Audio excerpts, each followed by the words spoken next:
Depuis des générations, les politiciens dominicains ont instrumentalisé la haine contre les Haïtiens pour renforcer leur pouvoir, allant jusqu'à justifier massacres, expulsions musclées et discrimination systémique. Pourtant, malgré cette persécution, des milliers d'Haïtiens continuent de risquer leur vie à traverser la frontière, attirés par l'espoir d'une vie meilleure, tout en sachant qu'ils entreront dans un enfer forgé par des décennies d'injustice et d'exclusion. Dans cette vidéo, nous allons vous expliquer les raisons historiques et idéologiques du racisme anti-haïtien qui sévit en République dominicaine et aussi comprendre pourquoi malgré ces injustices, les Haïtiens continuent à traverser la frontière. Avant de plonger dans la racine historique du mal anti-haïtien dont souffre la classe politique dominicaine, rappelons tout d'abord la situation actuelle des immigrés haïtiens dans ce pays voisin.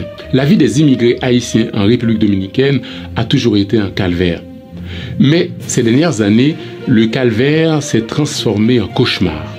Le président Luis Abinader est obsédé par la question haïtienne et depuis son arrivée au pouvoir, la répression contre les Haïtiens a pris une tournure inquiétante. Depuis le mois d'octobre 2024, le président dominicain s'est engagé à expulser un minimum de 10 000 Haïtiens par semaine. Une véritable rafle a alors commencé. Les Haïtiens sont alors arrêtés dans les rues, sur leur lieu de travail, à leur domicile. Les cas d'abus sont légion. Des descentes de policiers ont lieu la nuit. Des malades ont été arrêtés jusque dans des salles d'attente. Des couples ont été séparés. Des enfants se retrouvent sans leurs parents, expulsés de force. On rapporte même des cas où des Haïtiens légaux en possession de leur carte de résidence se font quand même expulser après que leur titre de séjour ait été confisqué par la police. Déjà en novembre 2022, l'ambassade américaine en République dominicaine avait dénoncé le profilage racial pratiqué par les agents douaniers dominicains à l'encontre des ressortissants noirs américains en visite dans le pays. Washington dénonçait le fait que des voyageurs aient été retardés, détenus ou soumis à un interrogatoire intensif en raison de la couleur de leur peau. En effet, le premier critère choisi par la République dominicaine pour expulser des migrants est la couleur de la peau, un acte ouvertement raciste en plein XXIe siècle. De nombreux Dominicains noirs sont ainsi victimes des mêmes excès. S'en prendre aux Haïtiens est un pari gagnant pour le président Abinader, réélu en mai 2024. En République dominicaine, c'est quasi automatique. À chaque élection, le problème haïtien refait surface et occupe le débat public. Ce que les dirigeants dominicains appellent le problème haïtien, el problema haitiano, ils ont essayé de le résoudre en 1937 à coups de machette et coups de fusil.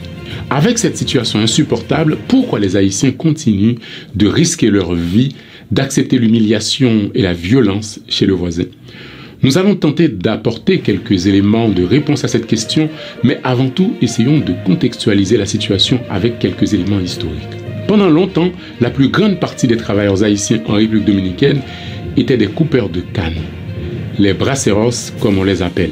Ils travaillent pour un salaire de misère et vivent comme des esclaves dans des campements qu'on appelle bateys. L'histoire de la République dominicaine est étroitement liée à la canne à sucre. Depuis les années 20 jusqu'aux années 80, l'industrie du sucre a constitué l'épine dorsale de l'économie dominicaine et lui a fourni sa principale source de revenus. Pendant l'occupation américaine, de nombreux travailleurs haïtiens sont encouragés, parfois même forcés, d'aller travailler de l'autre côté de l'île, dans les usines sucrières des compagnies américaines installées en République dominicaine. C'est ainsi que commence une sorte de trafic de travailleurs haïtiens entre les autorités des deux pays, sous le regard paternaliste des Américains. Après le départ des troupes américaines, le trafic continue de plus belle et les responsables des deux pays gagnent beaucoup d'argent sur le dos de ces travailleurs. Le statut des braceros haïtiens va commencer à être régulé à partir des années 1950. L'ancien dictateur dominicain Rafael Trujillo lui-même, après avoir organisé le massacre des milliers d'Haïtiens en 1937, avait finalement signé un accord intergouvernemental avec Haïti pour régulariser l'emploi de coupeurs de canne à sucre. Trujillo était lui-même propriétaire de plusieurs raffineries. À partir de 1957, l'année de l'arrivée au pouvoir de François Duvalier, l'envoi des braceros en République dominicaine s'intensifie. Duvalier fournit 30 000 coupeurs de canne chaque année à la République dominicaine. En contrepartie, les duvalieristes reçoivent 15 $ par travailleur fourni et la moitié du salaire de chaque travailleur. Ce trafic honteux va perdurer jusqu'à la chute des Duvalier en 1986. Pendant toutes ces années, l'État dominicain fait venir les braceros pour ensuite les mettre à la disposition des raffineries du pays. Ce trafic rapportait aussi beaucoup aux politiciens et fonctionnaires dominicains. Mais en même temps, la présence des Haïtiens sur le territoire dominicain va engendrer un fort sentiment anti-haïtien, voire un racisme décomplexé. Quand on parle de racisme que subissent les Haïtiens en République dominicaine, on n'est pas dans quelque chose de soft ou de subtil. Non, c'est assez violent. La notion de race est ancré dans le discours de l'élite dominicaine. Cela remonte à l'histoire complexe des relations des deux pays. Je vous renvoie à un excellent article du chercheur Alain Saint-Victor qui s'intitule « Racisme dominicain, les origines de l'anti-haïtianisme », publié sur le site histoireengagée.ca. Le sentiment anti-haïtien est construit tout au long de l'histoire de la République dominicaine et a d'abord été une réponse face aux nombreuses tentatives des dirigeants haïtiens de réunifier l'île. Après son indépendance de l'Espagne en 1821, la République dominicaine tombe sous la coupe du gouvernement haïtien après que Boyer ait envahi la partie est de l'île. L'occupation haïtienne dure 22 ans et les Dominicains l'ont vécu comme une période de brutalité, ce qui va renforcer le sentiment nationaliste dominicain, mais aussi beaucoup de ressentiment vis-à-vis des Haïtiens. Pendant le règne de Faustin Soulouque, le gouvernement haïtien va tenter à plusieurs reprises d'envahir la République dominicaine afin de réunifier l'île à nouveau, mais à chaque fois, les tentatives haïtiennes vont être repoussées par l'armée dominicaine dirigée par Pedro Sanchez. Les Dominicains rejettent l'idée de réunifier l'île, non pas uniquement parce qu'ils veulent garder leur indépendance, ce qui est parfaitement légitime, mais parce qu'ils ne veulent pas être associés à des Noirs. En 1852, Buenaventura Báez Méndez, qui deviendra par la suite président de la République dominicaine, écrit au gouvernement français pour solliciter un protectorat, c'est-à-dire une protection pour son pays, afin d'éviter d'être dirigé par des Noirs, selon ses propres mots. Ces Noirs, ce sont les Haïtiens. Il écrit ceci: « L'Europe, qui est le centre de la civilisation, doit se convaincre que les Dominicains constituent les seuls obstacles à la cruauté et aux incursions de la race noire. Un mot de votre gouvernement et le pays vous appartient entièrement. » Báez propose d'offrir son pays en cadeau aux Français et de vassaliser son peuple pour être sûr de ne pas être dirigé par des Noirs. Cette idéologie négrophobe va imprégner la mentalité de l'élite dominicaine et constituer une partie du récit national. Le Dominicain rejette tout ce qui rappelle en lui la part africaine. Même le Dominicain noir, victime de ce lavage de cerveau, préfère se dire indien, indio, soit pour espérer échapper à des discriminations, soit pour refouler la part africaine de son identité. De façon générale, le Dominicain se considère comme un descendant espagnol et indien. Il rejette tout héritage africain associé plutôt à Haïti. D'ailleurs, le projet de Trujillo en 1937, quand il a fait massacrer des milliers d'Haïtiens, était de blanchir la nation. À l'époque, les institutions du pays, que ce soit la presse ou l'école, diffusaient des idées racistes contre les Haïtiens considérés comme un peuple inférieur, descendant d'esclaves, par opposition aux Dominicains qui seraient de fiers descendants des conquérants catholiques espagnols et des braves indiens taïnos.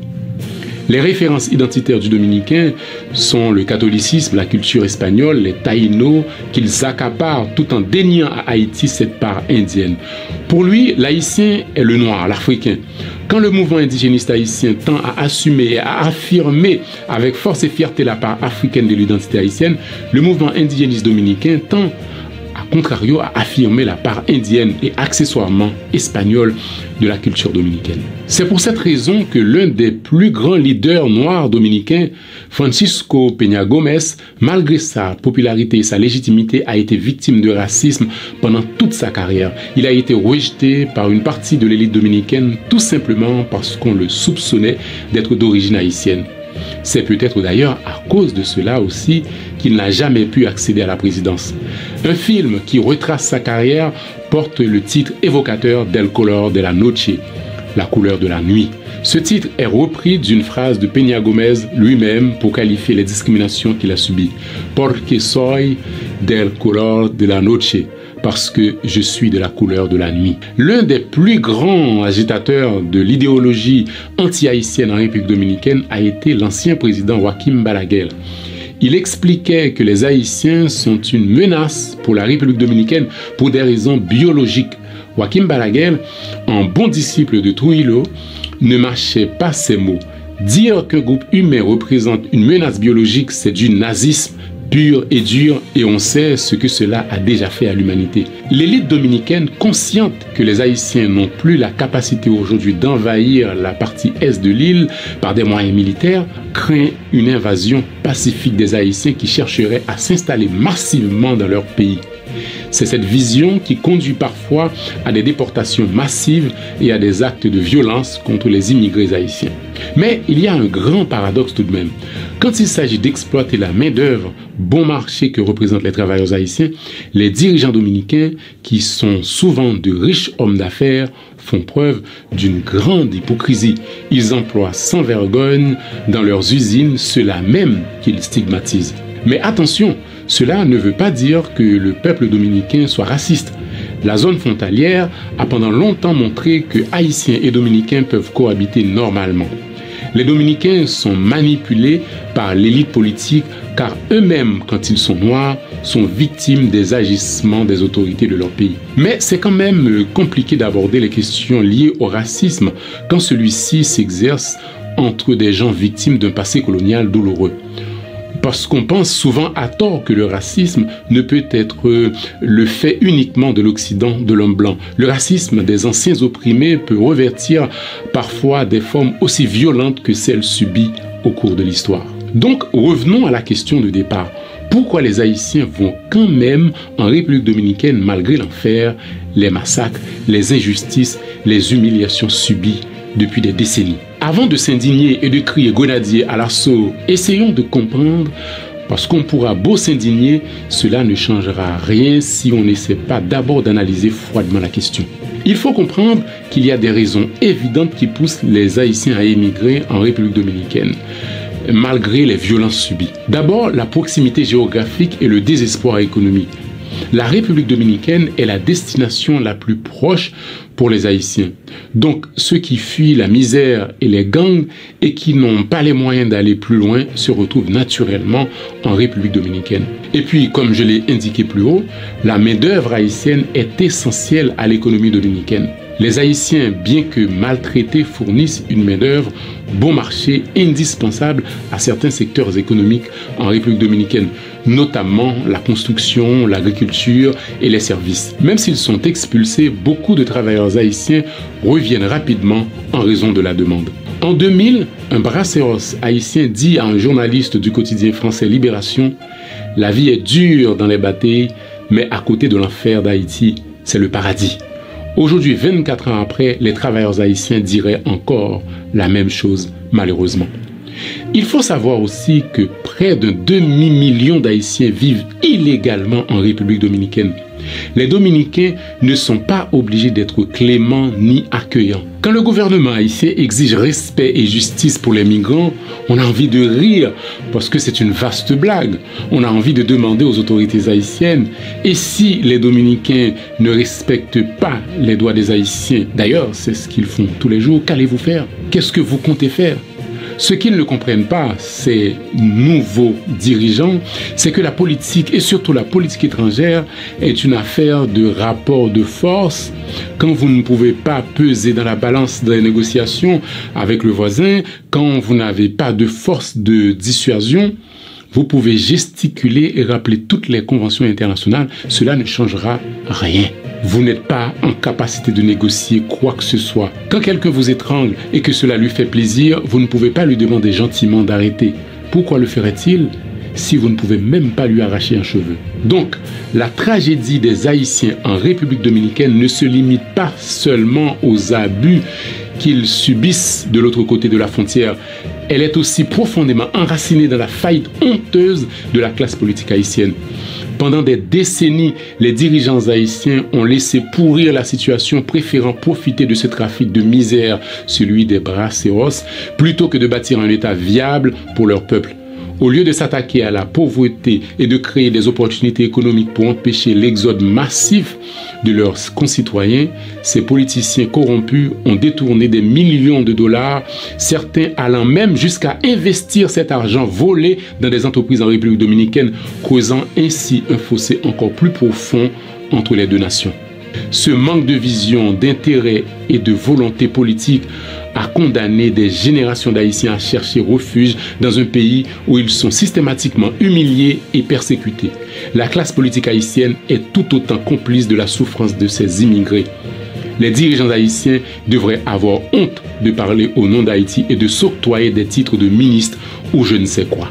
Tant que les dirigeants haïtiens ne prendront pas leurs responsabilités pour faire face à cette situation, en renforçant l'État, en créant une armée forte, des institutions solides et en instaurant des relations bilatérales fondées sur l'égalité, la République dominicaine continuera à exploiter sans vergogne une main-d'œuvre vulnérable tout en se livrant à des pratiques racistes et inhumaines. Haïti doit rompre définitivement avec ce cycle d'humiliation et de dépendance. Mais cela demande des sacrifices. Sommes-nous prêts à les faire?